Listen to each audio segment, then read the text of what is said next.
প্রতিদিনের মতো আজও শুরু হলো আমাদের পুকুরের মাছের যত্ন। প্রথমে মাছের খাবার ওজন করে বস্তায় ভরে নিলাম, যাতে সঠিক পরিমাণ খাবার পুকুরে দেওয়া যায়। কম বা বেশি খাবার দিলে মাছের ক্ষতি হতে পারে, তাই এই ধাপটা অনেক গুরুত্বপূর্ণ। তারপর শুরু হলো আসল চ্যালেঞ্জ, বৃষ্টির মধ্যে খাবারের ব্যাগ নিয়ে পুকুর পথে যাত্রা। কাদামাটি মাড়িয়ে বৃষ্টি উপেক্ষা করে পৌঁছে গেলাম পুকুর পাড়ে, কারণ মাছ তো আর আবহাওয়া বোঝে না, ওদের খাবার সময় মতো দিতেই হবে। বাইরে ঝুম বৃষ্টি, কাদামাখা রাস্তা পাড়ে দিয়ে পুকুর পাড়ে পিছল পথ পেরিয়ে খাবার নিয়ে যেতে হলো। বেশ কষ্টে হলেও কাজ তো থামিয়ে রাখা যায় না। পথে যেতে যেতে বৃষ্টিতে ভিজে উপভোগ করলাম, খুবই চমৎকার লাগছিল। আমাদের পুকুরটা খানিকটা দূরেই আছে বাড়ি থেকে, তো পথ একটু দীর্ঘ হওয়ায় আমি কিছু পথ স্কিপ করে যাচ্ছি।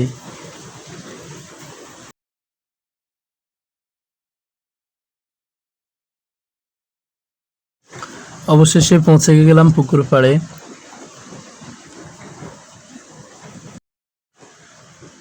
পুকুর পাড়ে পৌঁছে খাবার ছিটিয়ে দিলাম, আর কয়েক মুহূর্তের মধ্যেই ফানের উপর শুরু হলো অন্যরকম দৃশ্য। শত শত মাছ ছুটে আসছে খাবারের খোঁজে। এই দৃশ্যটা দেখতে যতটা সুন্দর, মাছ চাষের পেছনে পরিশ্রমটা ঠিক ততটাই কঠিন। খাবার পানিতে দেওয়ার সঙ্গে সঙ্গে মাছ আসলো না, কেন জানি খানিকটা দেরি হলো। আর বৃষ্টি পড়ছিল, ছোট ছোট বৃষ্টির ফোঁটা পড়ছিল। আমি তো বৃষ্টি উপভোগ করতেছিলাম।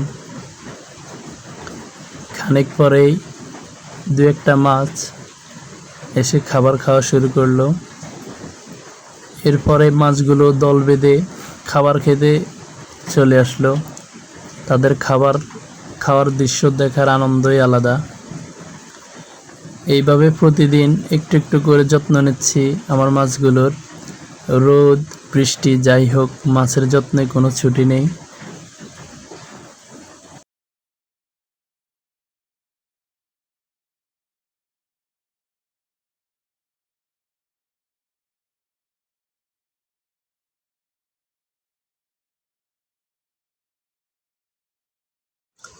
পুকুরের দিকে তাকিয়ে থাকতে অন্যরকম একটা ভালো লাগা কাজ করে। অনেকক্ষণ দাঁড়িয়ে থাকলাম, মাছেরা দল বেঁধে আসছিল, খাবার খাচ্ছিল, লাফালাফি করছিল, বৃষ্টির মধ্যে আনন্দ করছিল। আমার দেখতে খুবই ভালো লাগতেছিল। তা আমি ভিজতেছিলাম আর তাদের খাবার দেখার দৃশ্য উপভোগ করতেছিলাম।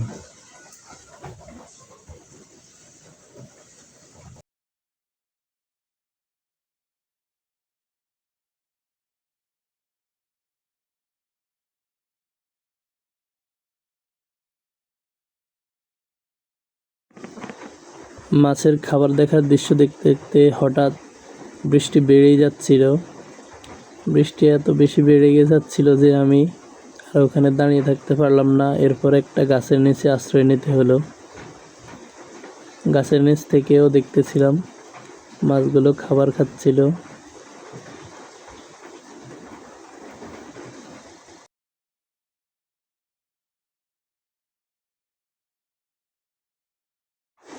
বৃষ্টি বেশি পরিমাণে থাকায় ভালোভাবে কিছু দেখা যাচ্ছিল না।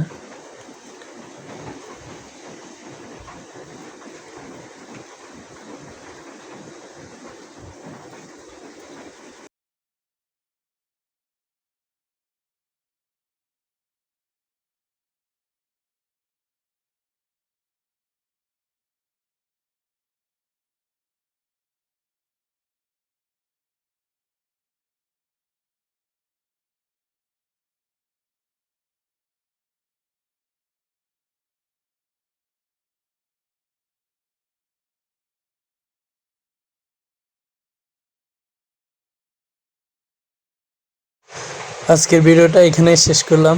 আল্লাহ হাফেজ, সালামু আলাইকুম।